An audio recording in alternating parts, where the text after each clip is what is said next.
While state champions are being crowned, one school is still waiting to see if they'll play in the postseason. Brittany Copeland has more on Wasatch Academy, the school in Mount Pleasant that is making noise on a national scale. Tucked away in central Utah, you'll find Mount Pleasant, a one-stoplight town. It's home to Utah's oldest high school and the 15th ranked basketball team in the country, Wasatch Academy. I remember when I first landed, I was driving. I looked up and it was just mountains for like an hour and a half, and I was like, what am I doing here? Joseph is from Toronto, Canada, but somehow he ended up here after getting recruited to play basketball with players from all over the world. Everyone's from different countries, you know.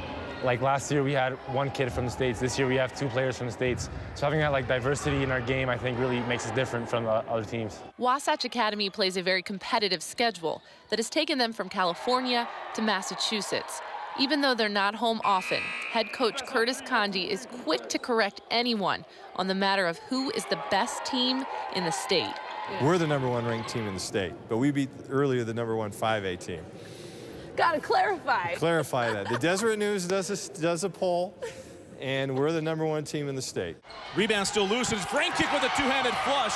They are the only team in Utah to have beaten the top squad in 5A during the regular season, Lone Peak. And they didn't just scrape by, they won by 13 points. I remember the atmosphere was crazy, the gym was filled, and we played with a lot of heart and we won the game. We've played 23 different schools. All but one has qualified for the postseason play.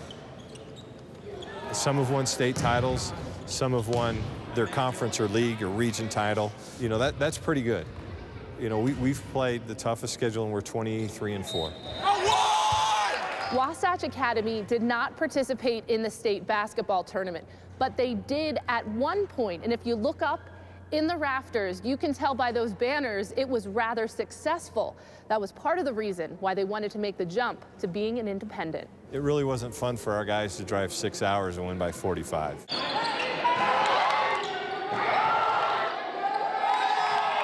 We went to the state and asked if we could become an independent and play a national schedule and try to play for a national title. And they were very happy and able to do that. Now the focus is on a bigger prize, a national championship. They got to experience the hoopla last year. Wasatch Academy earned a spot in the Dix National Tournament, only to lose to the eventual champion, Oak Hill Academy. I learned that I'm one of the best in the country. I can play with anyone, and just confidence, just playing with confidence. The Tigers are hoping they'll get another chance to become the best this season. They have to be patient, though. It'll be a few weeks until they find out if they're in the tournament. For KSL 5 Sports, I'm Brittany Copeland. Thanks, Brittany. The top 8 high school teams in the country are selected to play in the Dix National Tournament, but not every state qualifies. So even though Wasatch is ranked 15th, they still have a shot. In fact, last year they were in the same spot and got in. So we'll see and we'll keep you updated.